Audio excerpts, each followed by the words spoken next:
présente Les hommes manquent de courage de Mathieu Palin.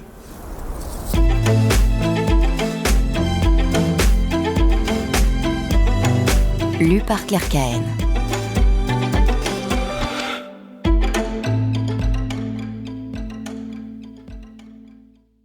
Avertissement de Mathieu Palin. De nombreuses raisons peuvent conduire un auteur à écrire une histoire en particulier et pas une autre. Des bonnes, des mauvaises et un tas de raisons qui lui échappent. On sait rarement pourquoi on fait les choses au moment où on les fait. Avec de la chance, on le comprendra plus tard. J'ai rencontré Jessie un jour de pluie.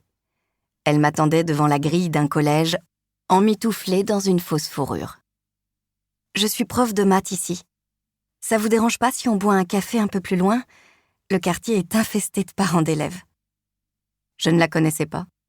Elle m'avait contactée par Facebook. J'avais à peine eu le temps de redémarrer qu'un déluge fracassait le pare-brise, alors on avait oublié le café et je m'étais mis à rouler. Je me demandais où j'allais. Je me demandais ce que faisait cet inconnu sur le siège passager. Au bout d'un très long moment, elle a prononcé une première phrase, puis une deuxième, et comme ça, sans s'arrêter de rouler, en regardant la pluie tomber, elle a déterré le passé. Tout de suite, j'ai eu le sentiment d'avoir affaire à un personnage. On s'est revus chaque semaine sur le même banc pendant 1 an. J'aurais été incapable d'inventer son histoire. De son côté, elle ne savait pas dire pourquoi elle se confiait.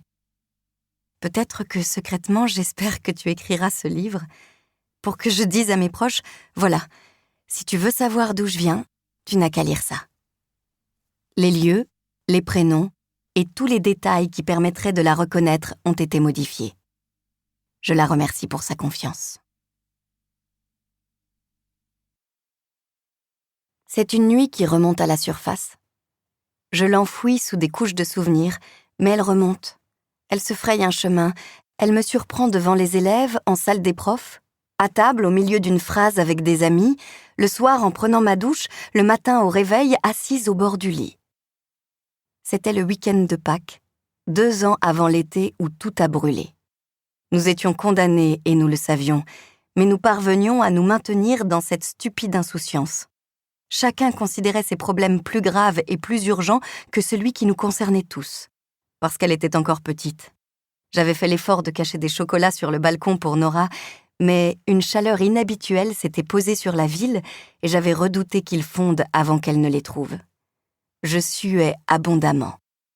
J'avais 43 ans. Je recevais ma belle famille à la maison et j'arrivais au bord d'un précipice. Tout ce que j'avais cherché à fuir était en train de me rattraper. Ce matin-là, j'avais ouvert les yeux avant le réveil. Toujours la même angoisse. Je marchais sur une plage, heureuse d'apposer mes empreintes dans le sable. J'observais les touristes en maillot, occupés à lécher des glaces, construire des châteaux, jouer aux raquettes. Soudain, ils s'arrêtaient et désignaient une vague au large qui se formait. Je scrutais l'horizon. C'était une petite vague. On devinait à peine la ligne dessinée par la houle. Autour, la panique se répandait. Les parents manquaient de disloquer les épaules de leurs enfants en les attrapant au vol, et moi, je restais là, sans comprendre. Cette vague n'avait rien de menaçant. On pouvait lui faire confiance.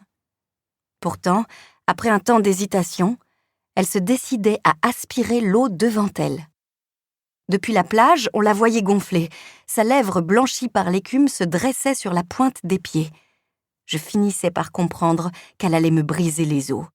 Mais désormais, seule sur cette plage, au milieu des seaux, des pelles, des serviettes et des glacières abandonnées, je réalisais que j'étais ensablée au-dessus du genou.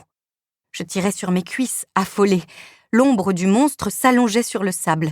Je me réveillais toujours au même moment. 2 mains immenses jaillissaient du corps de la vague, m'attrapaient à la gorge et serraient. C'était un rêve désagréable. J'avais filé sous la douche pour laver ces images, et pour finir de me ramener à la réalité, j'avais baissé la température de l'eau jusqu'à ce qu'elle soit carrément gelée. Ensuite, j'avais sauté dans un jean, bu mon café debout dans la cuisine, et j'étais sortie sous la fournaise. Je m'étais offert des fleurs avant d'arriver chez Mehdi, le coiffeur de la rue d'Avron. « C'est gentil d'avoir pensé à moi !» il avait lancé en me voyant pousser la porte. J'avais jeté un œil à mes pivoines et j'ai souri. Je les avais choisis mauves à boutons fermés. En oubliant la radio qui crachait « Staying Alive » des Bee Gees, le salon était plutôt calme. Je l'avais toujours connu plein les samedis. La faute à l'inscription « Baptême et cérémonie » peinte en rose sur la vitrine. Mais Mehdi prenait de l'âge et sa boutique avec. Les publicités L'Oréal n'avaient jamais été remplacées. Les visages des mannequins blanchissaient. « Jessie, tu peux laisser ton manteau au vestiaire et m'attendre au bac, je finis avec Samia. » C'est ma mère qui avait insisté pour m'appeler Jessie. Elle ne s'était pas dit que ça ferait américaine ou esthéticienne ou candidate de télé-réalité. Elle trouvait ça joli. Je suis professeure de mathématiques. « Ça fait combien de temps, dis-moi la vérité? Il s'appelle comment ?»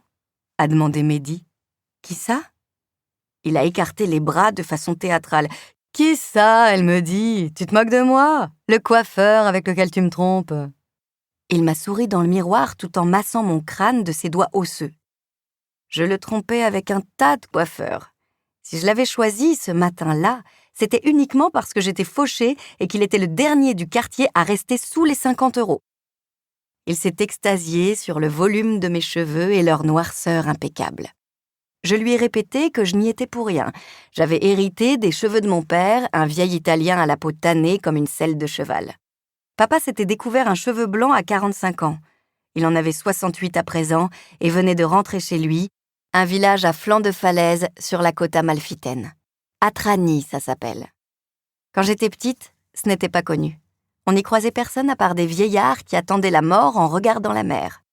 Mais l'église, le port de pêche, les rues pavées, Internet a tout avalé. Et à la terrasse des cafés les plus miteux du village, on a maintenant toutes les chances d'être assis à côté d'une célébrité. Nous espérons que vous avez apprécié cet aperçu. Pour continuer à écouter ce livre audio sur Google Play Livres, utilisez le lien dans la description de la vidéo.